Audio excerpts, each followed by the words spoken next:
Ok, buenas. Esta es nuestra clase de metodología de la investigación. Estamos trabajando con el tema de las fuentes. Vamos a compartir pantalla para ver un poquito el esquema que hemos trabajado con las fuentes. Queremos trabajar, iniciamos con el tema del diseño. Al tratar de explicar el diseño, pues entramos a la explicación y el esclarecimiento de las fuentes. Otro tema que complementa inmediatamente esta reflexión que estamos haciendo es el tema de la observación. Pero primero vamos a cerrar el tema de las fuentes, que fue el tema que prometimos la clase pasada. Cerrar las fuentes y esclarecer o ampliar el tema del diseño. Comparto pantalla para presentar un esquema que más o menos estuvimos presentando o estuve elaborando para la esquematización de las fuentes. Veamos, aquí tenemos más o menos un esquema de lo que hemos visto, por lo menos de las fuentes. Las fuentes se dividen en propias, por lo menos dijimos que fuentes es aquello donde encontramos información, ¿no? Y habían dos tipos de fuentes, las propias, que eran aquellas que propiamente y realmente hablando son fuentes, y las impropias, que no son fuentes. ¿Por qué? Porque son hechos. Los hechos no tienen informaciones. Un muerto no nos habla, las cosas no hablan, sino que nosotros creamos información a partir de los hechos. Por eso no son fuentes propiamente hablando, pero como hay autores que dicen que siempre hay fuentes, se ha acuñado por algunos lo que se llaman fuentes impropias, aquellas que los hechos funcionan como fuentes impropias o como hechos. Las fuentes propiamente hablando, que son aquellas que tienen información o son personas que tú le haces una entrevista, le haces preguntas y te dan información y las personas no son documentos.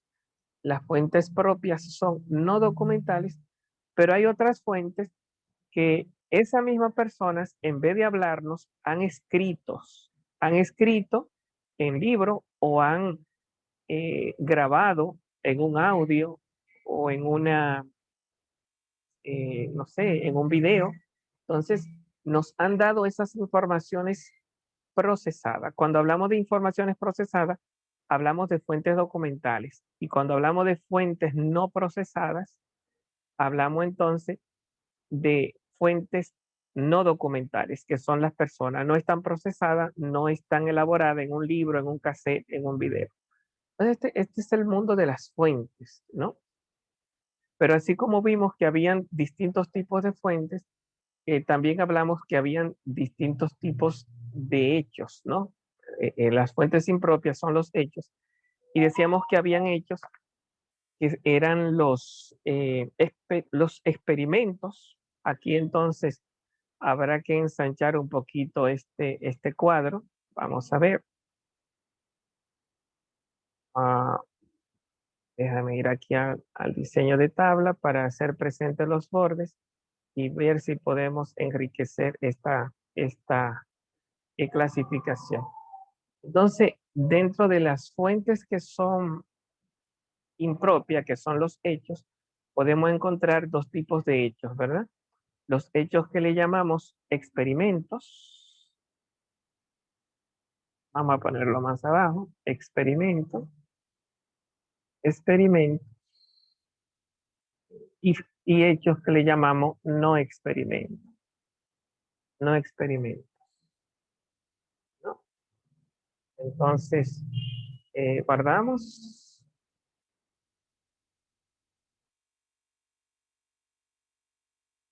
Vamos a volver a quitar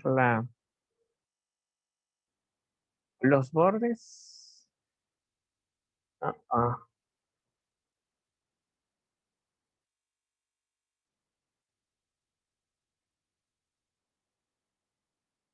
Ok, entonces las personas que están viendo en este video, pues entonces podrán ver que aquí hablamos de fuentes propias. En las impropias, entonces cuando hablamos de experimento y no experimento.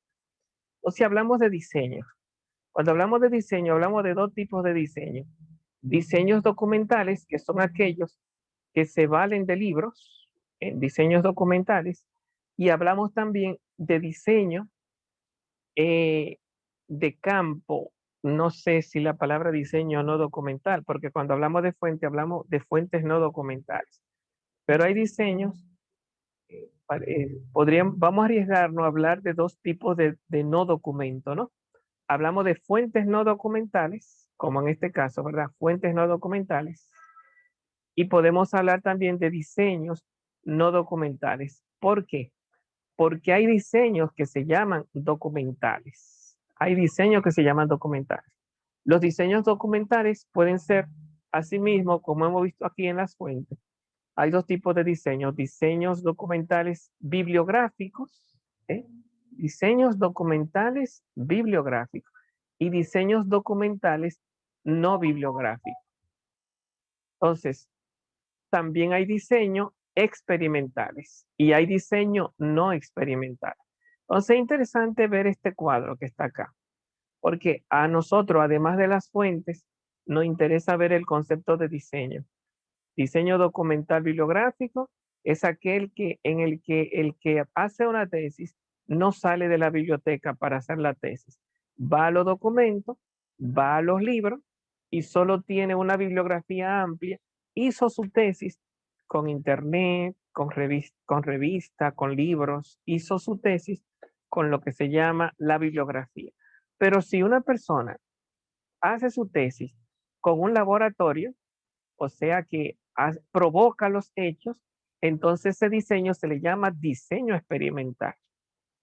Y si una persona va al lugar de los hechos, no crea los hechos, sino que una persona hace su tesis investigando, qué sé yo, los huesos, yendo a ver los problemas que están pasando, a tirar fotos, a tirar fotos, a mirar la realidad, a observar la realidad. Entonces, que sin provocarla, entonces decimos que estamos de frente a un diseño no experimental. Entonces, igual que las fuentes, que pueden ser documentales, no documentales, eh, esto no es fuente. Fuente de que experimental y fuente no experimental.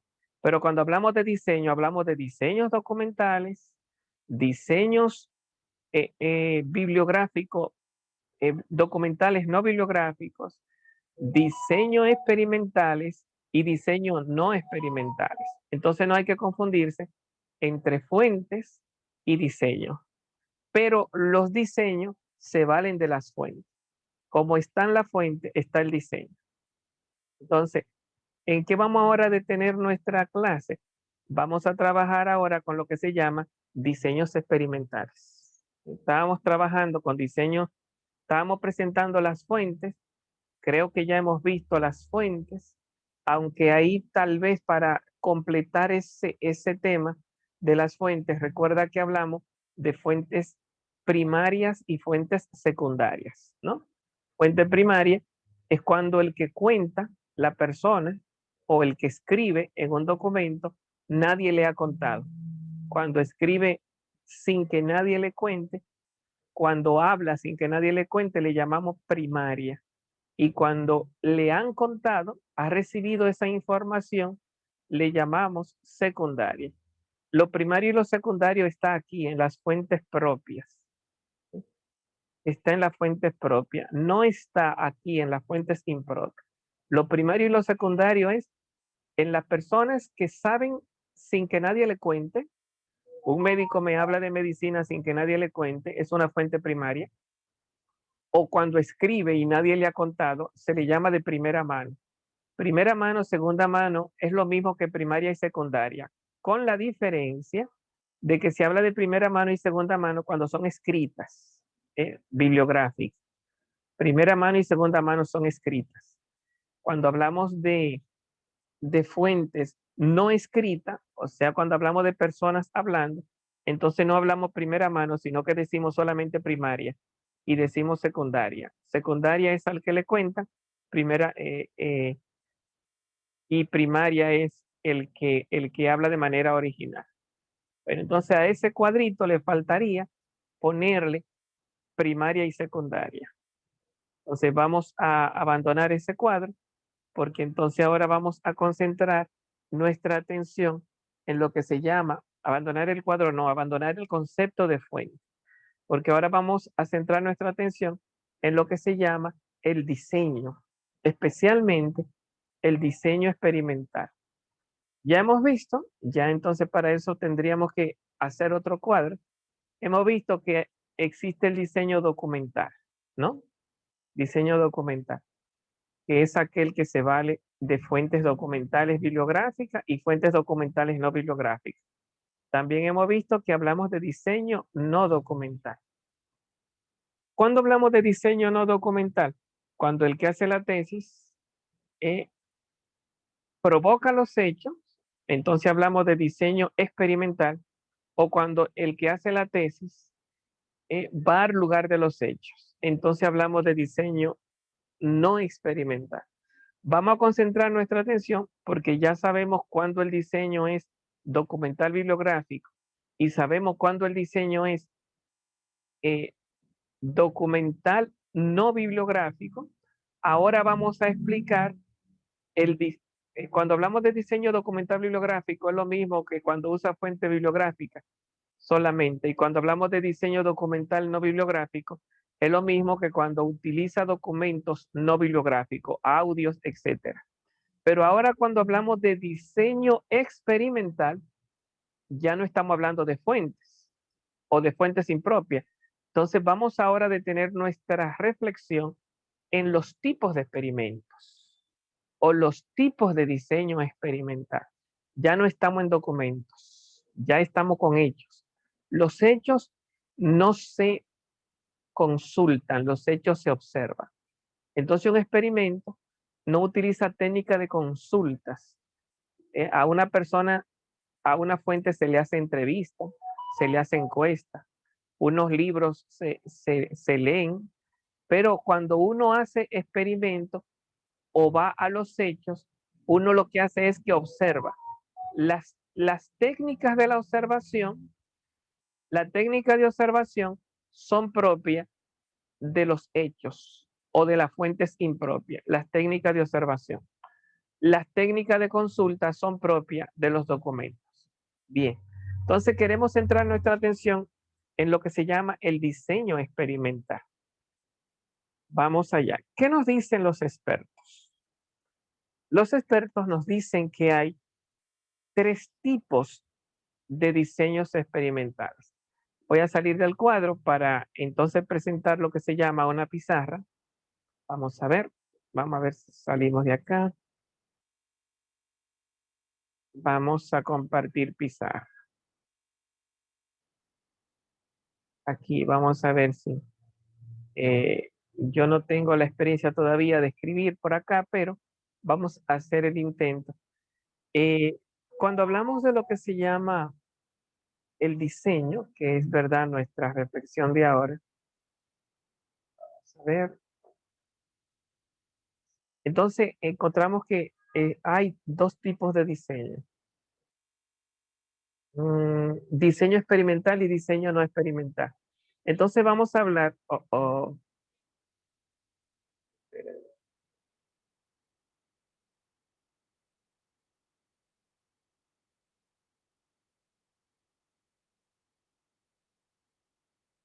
bueno, aquí vamos entonces a, ¿cómo se llama?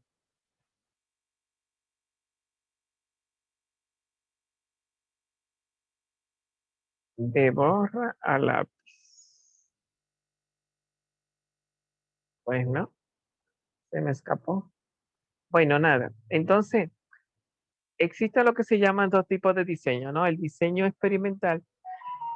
Eh, Hablamos de diseño experimental. Hay tres tipos de diseño experimentales. Los especialistas hablan de experimento puro, de pre-experimento y cuasi experimento, ¿no? Tres tipos de diseño experimentales.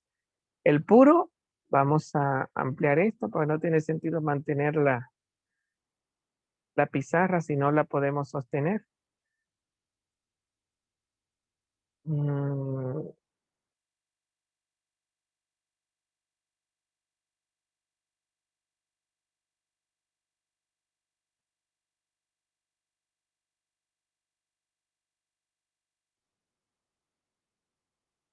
Ok. Entonces, yo estoy tratando de darle al hablante, pero aquí. Ok, entonces existen dos tipos de diseños, tres tipos de diseño experimentales, ¿no? El diseño, eh, el experimento puro, el cuasi experimento, que sería casi puro, cuasi experimento, y el pre-experimento. Como los tres son experimentales, lo que voy a hablar ahora es de la diferencia entre el experimental, que son tres, y el no experimental. El no experimental. Entonces, el experimental, hemos dicho en la clase pasada, está provocado. El no experimental, hemos dicho, uno va al lugar de los hechos. Eso es lo primero, ¿no? Por lo tanto, cuando el experimento, que son tres tipos de experimentos, se va a un laboratorio. Y cuando tú vas al lugar de los hechos, que tú no estás controlando ni provocando la situación, entonces no hay experimento, no hay laboratorio, sino que hay lugar de los hechos. Entonces, cuando hablamos de experimento puro, cuasi experimento y pre-experimento. Y cuando hablamos de no experimento, hablamos de alcance. Cuatro tipos de alcance. Diseño no experimental exploratorio, sería el primero dentro de los cuatro no experimentales. Tenemos diseño experimental exploratorio, diseño experimental descriptivo, diseño experimental no experimental, no experimental exploratorio, no experimental descriptivo, diseño no experimental explicativo, aunque los dos últimos son explicativos, pero hay uno que se llama explicativo correlacional y el último, el más perfecto, se llama explicativo causal. Repito, hay tres experimentales y cuatro no experimentales. Los tres experimentales son el puro, el cuasi experimento y el pre-experimento. Esos son los experimentales. Y los no experimentales son exploratorio, descriptivo, correlacional y causal. Cuatro tipos de diseño no experimentales. Bien, entonces hemos dicho que primero vamos a concentrar la atención en lo experimentales, ¿no? Estamos en el tema diseño. Ya vimos al explicar la fuente, ya vimos los tipos de diseño documentales, lo bibliográfico y lo no bibliográfico. Eso se explica con la fuente. Ahora estamos viendo los diseños que son no documentales. Los diseños no documentales o son experimentos, que hay tres, o son no experimentos, que hay cuatro. Cuatro tipos de diseños no experimentales. Entonces, cuando un estudiante o investigador hace una tesis o hace una investigación de forma experimental, le va a salir uno de los tres experimentos. Cuando él lo provoca, cuando él crea, cuando él está en un laboratorio controlando la situación. Hay tres tipos de experimentos. Entonces vamos ahora a explicar los tipos de experimentos, los tipos de diseño experimentales. Como el más perfecto es el puro y el cuasi experimento y el pre-experimento, lo que hay que hacer es quitarle cosas que tiene el puro, pues vamos a explicar el diseño puro para después explicar el diseño cuasi experimental y después explicar el pre-experimental. Para que haya diseño puro, diseño experimento puro, se necesitan tres condiciones, ¿no? Se necesitan eh,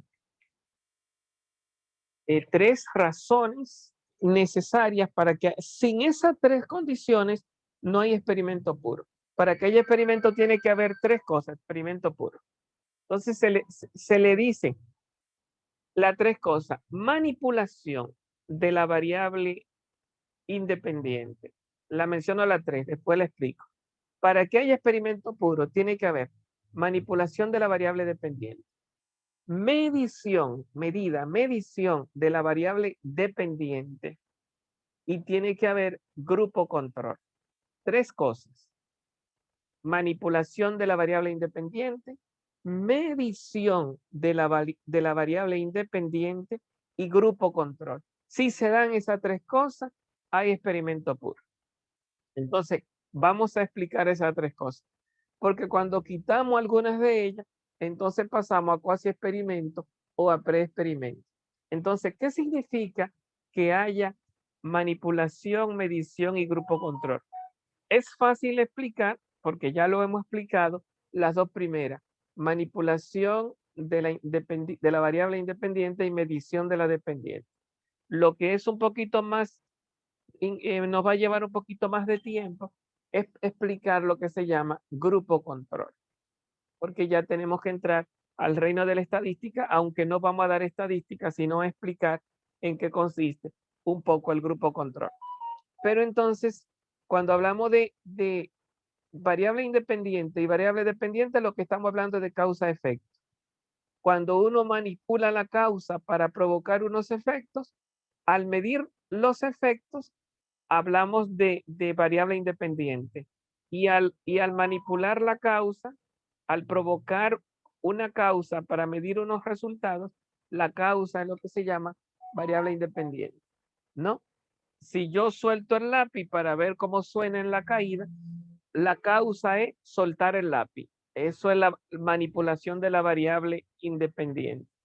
Y la medición del ruido de la caída se llama medición de la variable dependiente. Si yo eh, doy droga para ver los resultados, el dar la droga se llama manipulación de la variable independiente.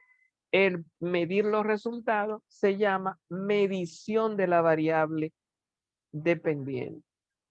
Entonces, si yo no lo provoco, entonces no estoy en experimento, ni estoy manipulando, porque si yo veo que gente se está cayendo y estoy midiendo los resultados de la caída, hay causa y hay efecto, por lo tanto hay variable independiente y variable independiente, pero no hay manipulación. ¿Qué significa que no hay manipulación? Que yo no soy quien está haciendo que la gente se caiga, ellos se están cayendo. O si yo estoy viendo que la bebida produce alegría y voy al dogao o al, ¿cómo que se llama? Donde los muchachos van y se llena eso para beber. Entonces, a los colmadones, si yo voy a observar los que beben y los que no beben, yo no estoy manipulando. Hay causa, pero no hay manipulación. Y hay efecto, porque yo estoy midiendo, pero no hay manipulación. Por lo tanto, no hay experimento, porque no hay manipulación. Solo hay experimento cuando hay manipulación de una variable, o sea que el investigador está poniendo la causa para provocar los hechos, provocar los efectos. Y siempre lo miramos desde ahí, causa-efecto. Bien, entonces, los hechos, los efectos son provocados por la manipulación de la variable. Si yo voy a unos hechos que yo no lo he provocado, pues lógicamente estoy en los experimentos. Si los hechos lo he provocado, pues entonces dependen de la variable. Soy yo que he hecho que pasen esos resultados con la causa que he expuesto. Entonces, realmente lo que yo manipulo es la causa y mido los efectos. Entonces, ahí ya tenemos dos condiciones para que haya experimento puro. De hecho, los tres tipos de experimento, el cuasi experimento, el pre-experimento y el experimento puro, los tres tienen manipulación de la variable independiente y medición de la independiente. O sea que ahí los tres están de acuerdo, por eso son experimentos, porque hay manipulación y hay medición. Parece que el problema de la diferencia entre ellos no va a estar ni en la manipulación ni en la medición, sino que la diferencia entre ellos va a estar en lo que se llama el grupo control. Bueno, entonces es la parte un poquito que más nos va a costar. ¿Qué se entiende por grupo control? Cuando hablamos de grupo control, estamos hablando de un grupo de comparación para yo controlar la efectividad de la variable del grupo que no, que se le llama el grupo de trabajo o el grupo de aplicación de la variable. Vamos a explicarlo con un ejemplo porque cuando uno entra en teoría, al final como que no se entiende mucho. Si yo, por ejemplo, fue con el ejemplo que yo aprendí, ¿no? Si yo, por ejemplo, en la universidad eh, voy a trabajar con dos grupos de muchachos para estudiar si el alcohol produce risa, ¿no? Esa es mi tesis. eh, Risa producida por el alcohol o la risa como efecto del alcohol. Entonces, ¿qué yo voy a hacer? Voy a crear dos grupos en la universidad de comparación para que los grupos sean homogéneos, iguales. ¿Qué significa iguales? Que en un grupo no haya más hembras que varones o más varones que hembras, que en un grupo no hayan más estudiantes de término que en otros, sino que tengan la misma cantidad de hembras y varones, que tengan las mismas edades, que en un grupo no haya que gente más grande que otro, o que en un grupo estén muchachos que son los que llegan primero a la universidad y en otros los que llegan últimos. No, o sea, los grupos tienen que ser homogéneos, representativos de todos los universitarios. ¿Cómo así? Que cada grupo tiene que ser una especie como de muestra de toda la universidad. Por ejemplo, si yo cojo un chin de sangre, ese chin de sangre es una muestra de toda mi sangre. Si en el laboratorio estudian una gota de sangre, están estudiando toda mi sangre. Si ese chin de sangre está contaminada, toda mi sangre está contaminada. Una muestra representativa me habla de toda, no hay que analizarme toda la sangre para estudiar toda la sangre, basta con una muestra. Eso pasa también con el agua. Si tú a una piscina coges, no tienes que analizar todo el agua. Si tú coges una cantarita de agua, esa cantarita de agua te habla de toda la piscina.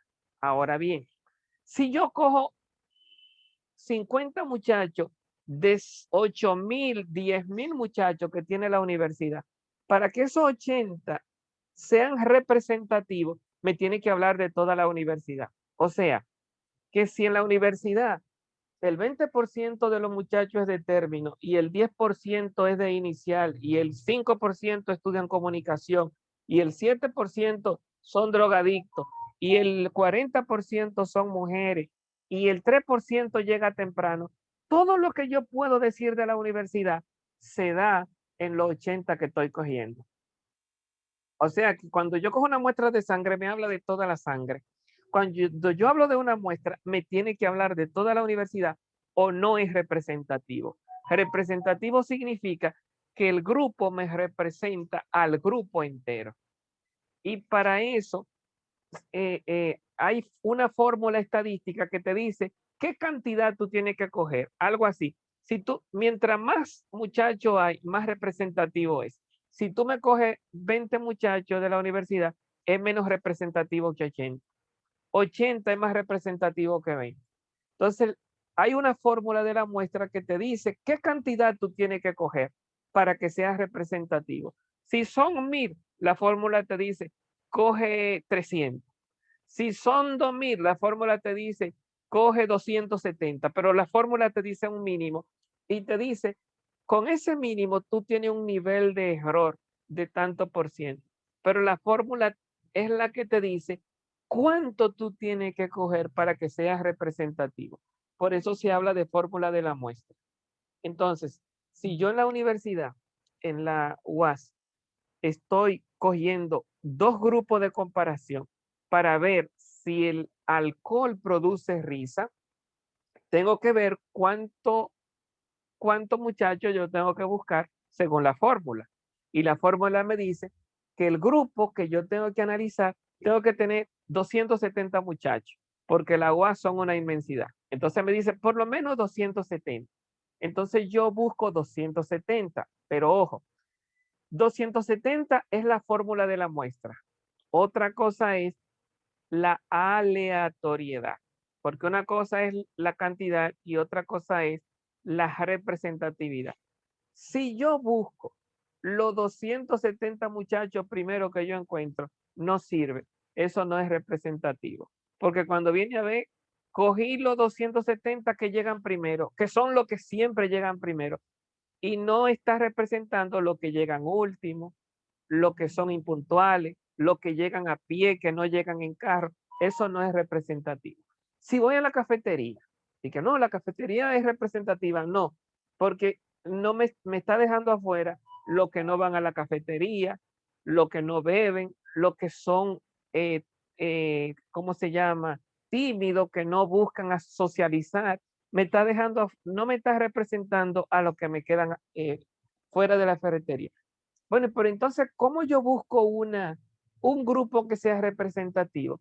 Bueno, entonces existe para eso unos mecanismos que se le llaman tablas en estadística, tablas de randomización. Random es lo mismo que aleatorización. Lo que pasa que en inglés se le llama random a la aleatoriedad. Entonces, randomizar es aleatorizar. ¿Qué significa? A través de una tabla, uno es la tabla la que tiene que elegir a los muchachos que yo tengo que escoger, donde se dice que para que sea aleatoria, todos tienen la misma oportunidad de ser elegidos.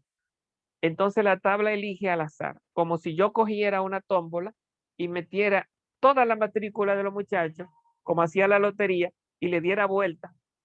Y en la tómbola todos quedan ahí como con la posibilidad, todo queda bien barajado, como dicen cuando uno está jugando cartas, y todos tienen la misma posibilidad de cuando yo elija, todos tienen la misma posibilidad de ser elegidos. Así se garantiza la aleatoriedad. Y no solo se garantiza, lo increíble es que se logra. Eso es lo increíble.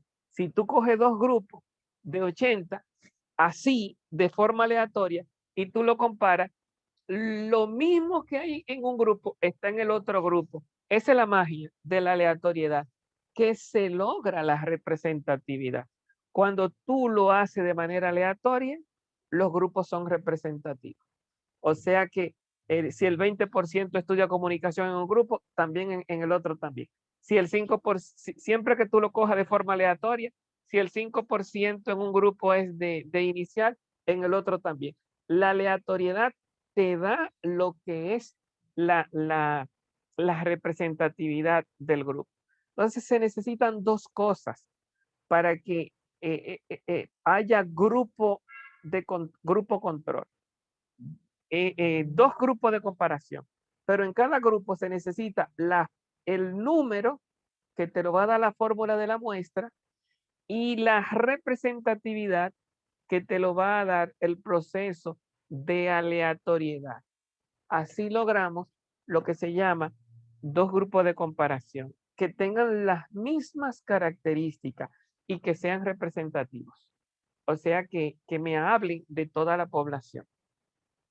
Entonces, claro que no estamos aquí ni dando la fórmula de la muestra, sino diciendo que la fórmula estadística te da un número, pero no estamos dando la fórmula, eso es estadística, y estamos diciendo que los procesos de las tablas y los mecanismos de randomización, de aleatoriedad, te va a dar la representatividad, pero no estamos aleatorizando. Simplemente estamos indicando que esos son los recursos necesarios para que haya representatividad. Ahora, no basta que yo coja un grupo. Si la fórmula de la muestra me dijo que tengo que tener 270, para yo hacer un experimento puro, tengo que hacer dos grupos de 270 muchachos con las mismas condiciones. Dos grupos de comparación. ¿Para qué, profe, dos grupos? Porque a un grupo, el nivel mínimo de manipulación de la variable, a un grupo se le suministra alcohol. Porque yo estoy hablando de una tesis en la que mi tesis es que el alcohol produce risa. A un grupo se le suministra alcohol y al otro grupo se le suministra una bebida que crean que están bebiendo lo mismo que el mismo grupo, bajo las mismas condiciones, pero sin alcohol.